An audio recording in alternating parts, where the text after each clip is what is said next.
नमस्कार, मैं हूं दीपाली राणा। आप देख रहे हैं कमोडिटी कॉल और कमोडिटी बाजार के प्राइस सेक्शन पर नजर रहेंगे, लेकिन खासतौर से बात करेंगे सोने चांदी की, जहां पर 17 अक्टूबर से सोने चांदी में जारी गिरावट आज थमती हुई दिखाई दी। अब क्या यहां से प्राइस आउटलुक बन रहा है? जो गिरावट अभी देखने को मिली थी उसके बाद क्या वापस से रिज्यूम होते हुए दिखाई देगी या फिर एक बाइंग अपॉर्चुनिटी है? सब पर्सपेक्टिव से बातचीत करते हैं। chartandtrade.com के फाउंडर विकास वगैरह हमारे साथ मौजूद है। विकास जी नमस्कार, स्वागत है आपका। तो पहले तो भाव पर ही आपकी राय। एक करेक्शन देखने को मिला, एक तरफा जब तेजी देखने को मिलती है तो इस तरीके के डिप्स यूजुअली आना कोई हैरानी की बात नहीं है, बट सवाल एक मन में सबके कि क्या ये वापस गिरावट रिज्यूम होती हुई दिखाई देगी या फिर भाव यहाँ ठहरेंगे? क्या सजेशन आप अपने क्लाइंट्स को दे रहे हैं? क्या व्यू है प्राइसेस को लेकर? जी मैम, देखिए क्लाइंटों को बाई का सजेशन दिया हुआ है। 1,20,000 जो था गोल्ड के लिए एक इम्पोर्टेंट सपोर्ट जोन था। कल के जो डिप्स मिले थे गोल्ड एंड सिल्वर में, दोनों ही एक ल्यूक्रेटिव लेवल है एंड बाइंग अपॉर्चुनिटी है। ट्रेंड और स्ट्रक्चर अभी भी पॉजिटिव है।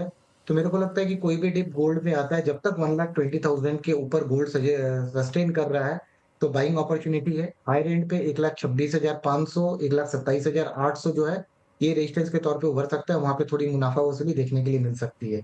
और अगर मैं सिल्वर की बात करूं तो सिल्वर में 1,44,000, 1,43,000 एक इंपॉर्टेंट बेस है। कल हम लोगों ने इसको रिटेस्ट होने के बाद वहां पे एक शार्प बाउंस बैक देखने के लिए मिला है। तो मेरे को लगता है कि ये रैली कंटिन्यू हो सकती है 1,52,000 और 1,54,000 तक। जी मैम।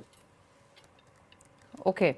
अच्छा, इसके अलावा विकास, अगर यहाँ से स्लाइटली ब्रॉडर आउटलुक ले तो क्या रेंज आप देख रहे हैं दोनों ही कमोडिटीज में? अगर इमीडिएट बेसिस पे व्यू तो आपने दिया, लेकिन ब्रॉडर पर्सपेक्टिव से क्या रेंज आपके हिसाब से रह सकती है? हाँ मैम, अगर थोड़े से ब्रॉडर पर्सपेक्टिव पे जाए तो गोल्ड का जो रेंज है मेरे को लगता है 1,20,000 से लेके 1,34,000 के करीब का है। मेरे को लगता है कि एक बार ये प्रीवियस हाइस को रिटेस्ट करने के लिए जरूर जाएगा।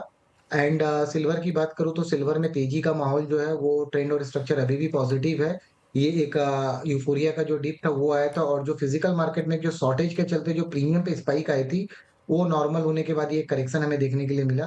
तो मेरे को लगता है कि सिल्वर पे जो लॉन्ग टर्म टारगेट है वो अभी भी 1,75,000 से 1,80,000 का जो रेंज है वो बरकरार रहना चाहिए। हम्म। जी मैम। ओके, चलिए जी, बने हुए हैं। अब बात करते हैं ट्रेड्स की। विकास बताइए कुछ ट्रेडिंग कॉस्ट जो आपने आइडेंटिफाई की हैं। हाँ जी मैम, पहला ट्रेडिंग कॉल रहेगा कॉपर में। कॉपर में लग रहा है कि करेक्शन का दौर ओवर हो चुका है एंड सपोर्ट के पास आ चुका है। तो कॉपर में 990 के ऊपर चले तो बाई करना है। 980 का एक स्टॉप लॉस रखना है। हाई रेंज पे 999 एंड 1,011 के जो है वो टारगेट्स देखने के लिए मिल सकते हैं। और अगला बिट रहेगा मेरा एल्यूमिनियम पे। मेरे को लगता है कि एल्यूमिनियम पे भी एक फ्रेश ब्रेकआउट देखने के लिए मिल रहा है। एल्यूमिनियम को कुछ भी डिप्स अगर मिलती है तो 263, 262 के करीब बाई करना चाहिए। 260 का एक छोटा सा स्टॉप लॉस रखना चाहिए। और हायर एंड पे 272 और 285 के लक्ष्य देखने के लिए मिल सकते हैं। जी मैम।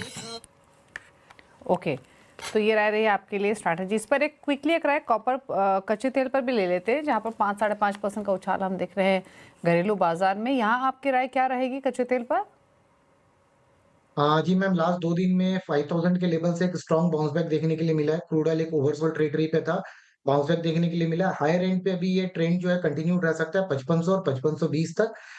5520 से लेके 5699 तक बहुत सारे रेजिस्टेंस क्लस्टर्स है। तो यहाँ कहीं आके थोड़ी सी प्रॉफिट बुकिंग हमें देखने के लिए मिल सकती है। तो अगर कोई लॉन्ग है तो इन रेंज में प्रॉफिट बुक करना चाहिए इनको।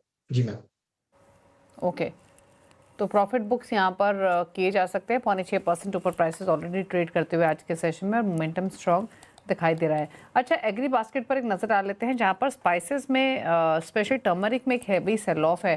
टर्मरिक पर बताइए क्या राय रहेगी और क्या व्यू है प्राइसेस को लेकर? 5.5% नीचे भाव इस समय ट्रेड करते हुए। शार्प रनअप हमें टर्मरिक में देखने मिला था 12,000 ऑड लेवल से 15,500 के करीब में। एक आज है, एक पहला कैंडल है जो प्रॉफिट बुकिंग का देखने के लिए मिल रहा है। ट्रेंड और स्ट्रक्चर पॉजिटिव है, बट मेरे को लगता है कि प्रॉफिट बुकिंग में कहीं ना कहीं अपने 200 दिन मूविंग एवरेज को रिटेस्ट करने आ सकता है, जो कि 13,500 के करीब है। तो कोई भी डिप्स में 14,000 से लेकर 13,500 तक एक बाइंग अपॉर्चुनिटी खोजिए। 13,000 के नीचे का स्टॉप लॉस लगाइए। हायर एंड पे जो टारगेट्स देखने के लिए मिल रहे हैं 14,900, एंड उसके ऊपर चलेगा तो 15,500 के लक्ष्य देखने के लिए मिल सकते हैं। अच्छा, एक बार फटाफट से डॉलर इंडेक्स और लेकर आते हैं और उस पर एक राय और ले लेते हैं। डॉलर इंडेक्स में फिलहाल अगर आप देखेंगे तो 99 के आसपास ट्रेड कर रहा है, हरे निशान में कारोबार करते हुए। एक क्विक कमेंट आपका विकास यहाँ पर भी। हाँ मैम, कंसोलिडेशन करता हुआ लग रहा है। मेरे को लगता है कि 98.20 का एक सपोर्ट रहेगा। और हाई रेंज पे 99.90 का जो ज़ोन है, ये एक रेजिस्टेंस के तौर पे काम करेगा, तो कुछ समय तक मेरे को लगता है इस रेंज पे कंसोलिडेट कर सकता है डॉलर इंडेक्स। ओके, चलिए तो कंसोलिडेशन इन स्तरों पर देखने को मिल सकता है डॉलर इंडेक्स में। चलिए, शुक्र है विकास आने के लिए शो में और सभी ट्रेड्स पर अपनी राय देने के लिए। इसी के साथ एक ब्रेक के उस पर आवाज समाचार। नमस्कार।